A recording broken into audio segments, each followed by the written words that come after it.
It's time for the Creative Real Estate Podcast, your source for out-of-the-box real estate investing strategies, brought to you by realbluespruce.com. Welcome back to the Creative Real Estate Podcast. I'm your host, Adam Adams, and I'm excited about the episode today. Let me tell you one or two really cool things that happened on July 19th. One of them is in 1848, did you know that the first women's rights convention was held in New York? Isn't that incredible? Awesome. The other thing is in 1866, that Tennessee was actually the first state to ratify the 14th Amendment into the U.S. Constitution, guaranteeing civil rights. So a couple quick things. Hey, so what we're going to be talking about today is asset management versus property management. By the way, guys, I'm sorry about my voice. Last night was the Colorado Brokers Association. So there was a bunch of people there, and the radio was loud. We were actually at Blue Moon Brewery, and there was a sponsor, free beer for all real estate agents, real estate licensed realtors, and they had the music up pretty loud. So I kind of wore out my voice last night. But anyway, we will plug through this episode. It'll be great. So I said asset management versus property management. All right. There is a couple of really quick ideas that I think are fascinating about this, and most people just don't think about it. They think passive's passive, but really what we're talking about is passive and semi-passive, okay? Passive and quasi-passive, not really passive. All right, so passive would be the asset management, where you really don't have to do anything. And active income or semi-passive income would be where you're the property manager. So what I'm suggesting today is that when you buy into a real estate investment, whether it's multifamily or single family, doesn't matter, or even if it's some other type of asset, within, let's see, commercial, anything else. But the thought is, when you buy it, make sure that you have a management company managing it. Okay. We talk a lot about, on this podcast, we talk a lot about OPM, other people's money. I also want to make sure that you're leveraging other people's time, other people's experience. So it's that way that you're not the one that has to be focused on, evictions. I don't want you to be the one who has to learn all the laws for evictions, do it all yourself.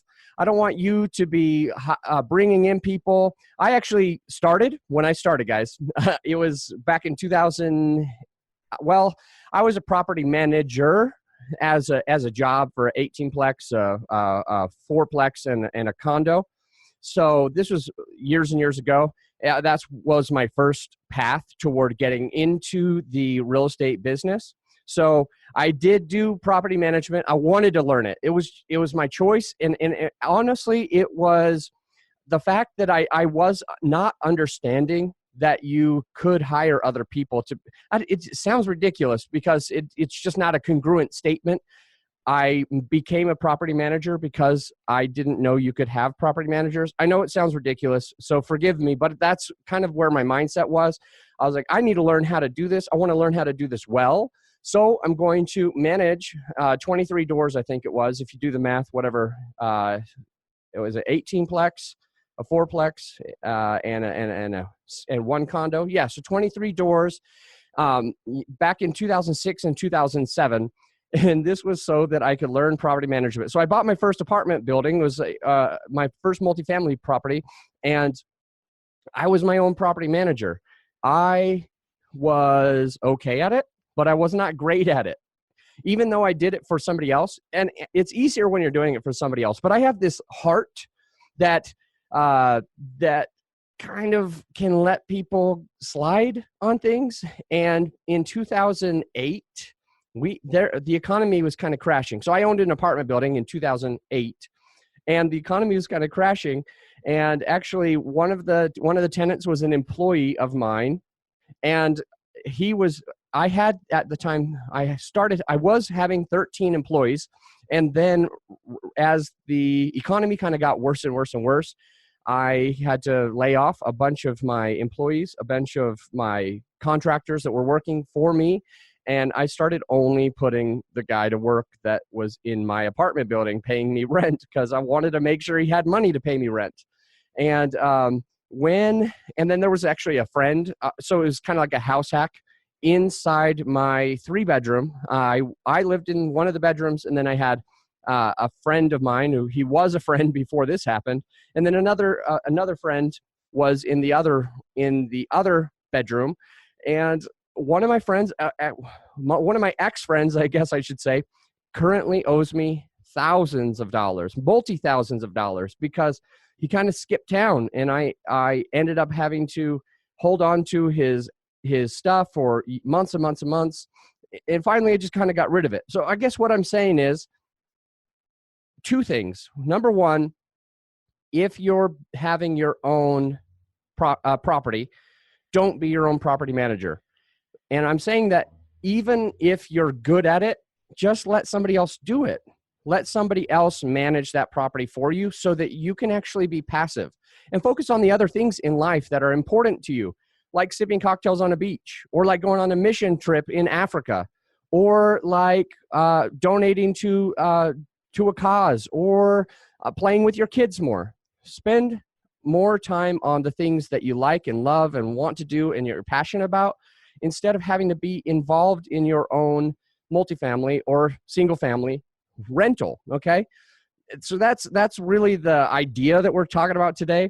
But I'm also using some knowledge that when you have your own, sometimes it's hard. If you have this heart of, I don't know, letting people walk all over you, like I did, then you're going to have people walk all over you, like I did.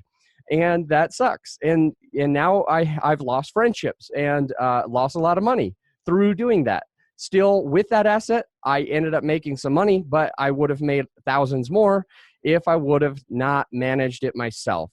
So when your friends keep saying, I'm going to pay you on Friday, and you're like, oh, okay, Friday.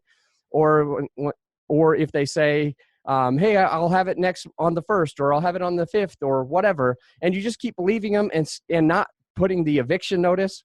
So there is a couple of, I guess, lessons out of it. One is maybe not have your friends, maybe not manage it yourself, maybe not have your friends, and definitely hire a property manager. But let's talk about asset management versus property management a little bit more. Let's go make a little bit deeper dive into this.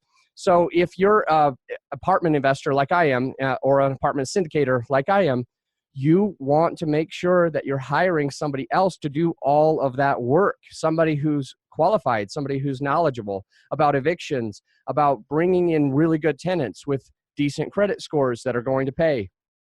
I hope you understand what I'm saying. Then you take a step back and collect checks. Now you're passive. You can't grow nearly as well if you're the property manager. I hope that makes sense. Some people are like thinking, hey, I'm leaving money on the table, or I'm paying somebody 10% or 8% or 6% or whatever it is in your situation, but they're saying the collected rent is $2,000 for this house, and I'm giving somebody $200 every month for something I could do easily. Well, that's fine, but if you keep hiring yourself for $200 a month over and over and over, and now you're the one who's focused on this, you're the one who has to take care of everything, you're going to put yourself in a bad position where you're actually not going to be able to grow and to learn and to do more. So it's a thought of working in your business versus working on your business. Don't work in the business. There's no reason that you need to be the technician. There's no reason that you need to be collecting rents. Hire somebody to do it so you can buy more and more assets. All right. Leverage other people's time. Perfect. I hope that you got a lot out of this episode about managing versus asset managing versus property managing. Another way to look at it, guys. Okay. Let me say another way to look at this is actually being an investor instead of a landlord, right? So if you're an investor, that means you're putting your money to good use. You're making your money work for you. But if you're being a landlord, you're working for you. You're hiring yourself. Put your money to work for you so you can grow and keep leveraging other people's time, other people's knowledge, other people's efforts, so that you can grow your portfolio to the scale in which you want it to be. I hope you got a lot of value out of this. I want to share maybe one of this one of these things that just happened yesterday. Actually was on the phone with Andrew Holmes, and he is the leader of the Chicago RIA. All right, the Chicago RIA. He puts on awesome events in Chicago. So he and I were on the phone yesterday, and I'm thrilled to announce that I'm now going to fly into Chicago a day early.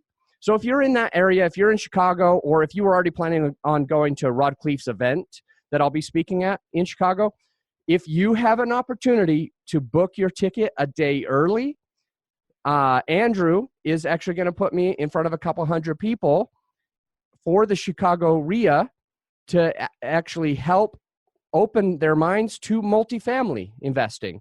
So that's going to be a lot of fun. I'm really excited. I want to say thank you to him. Thank you to Chicago RIA.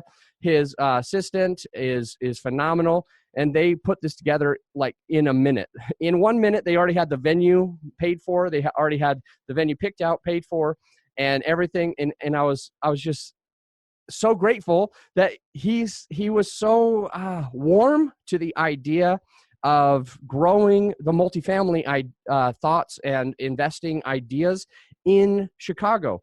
He was excited about it, and I'm thrilled about it. So if you were already planning on being at Rod Khleif's event, which if you want cheap tickets, the cheapest of the cheap, they actually, I actually mean this because some people say these things as a sales pitch or whatever, to add scarcity in your minds or things like that. But the truth is, Rod Khleif is making today, he's upping the prices. So it's today, the 19th of July, that he's changing the prices after tonight at midnight. So if you were on the fence of thinking about going there, definitely just get your tickets now, because they're the cheaper now today than they'll ever be. And those dates are August 24th, 25th, and 26th. But I'm flying in a day early. I'm going to be in with Andrew Holmes. I'm going to record on his radio station.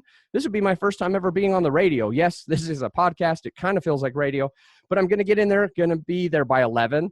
And we're recording on the radio, talking about multifamily. And then that evening at 6:30 on Thursday, the 23rd, I'm going to be speaking about multifamily for the Chicago RIA. So he's got everything picked out. I don't know all the details yet, but this week I'll go ahead and post it on my Facebook. If you guys want to find me on Facebook or LinkedIn, Facebook or not Twitter, Facebook or Instagram, go ahead, just type in AAA invests. That's AAA because my initials are AAA, and then put invests. So that's kind of my handle to find my Facebook page as well as my LinkedIn page.